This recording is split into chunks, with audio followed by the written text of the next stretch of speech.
Apt भी हिंदी का हर दर्शकों को सदार प्रणाम, जोहर सलाम।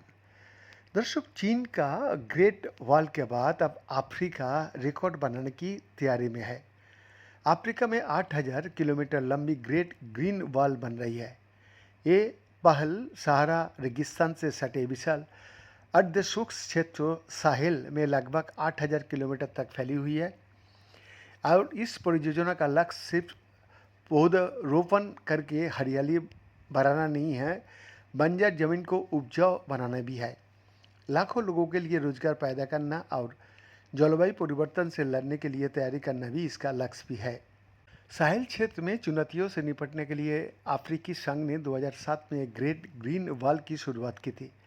प्रोजेक्ट में 8,000 किलोमीटर लंबी और लगभग 15 किलोमीटर चौड़ी पौधों की पट्टी लगाने का बात चल रही थी और लगा भी रहा था वो लोग।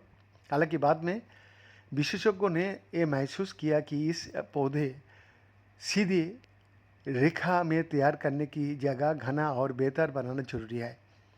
चीन से तुलना करें तो ग्रेट वॉल ऑफ चाइना की कुल लंबाई 21,196 किलोमीटर है, जबकि अफ्रीका में फिलहाल 8,000 किलोमीटर का ग्रेट ग्रीन वॉल का लक्ष्य है। दर्शक, ग्रेट ग्रीन वॉल कई मायने में जरूरी है क्योंकि अफ्रीका का साहिल क्षेत्र सहारा रेगिस्तान के दक्षिणी भाग में है। यहाँ का तापमान वैश्विक औसत तापमान की तुलना में 1.5 गुना तेजी से बढ़ता है। तापमान में बढ़ोतरी के कारण यहाँ भीषण सूखा पड़ा, मिट्टी का उर्वरता नष्ट हुई, बंजर हती जमीन को कारण पैदावार ठप हो गया।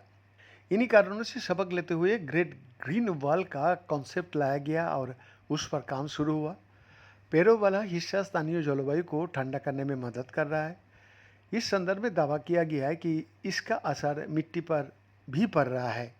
अब किसान एक बार फिर भरोसा के साथ फसलें उगा सकेंगे। इस तरह ये प्रोजेक्ट प्रकृति और इंसान दोनों के लिए फायदेमंद साबित होगा ही होगा। बेड का एक्सक्लूसिव रिपोर्ट।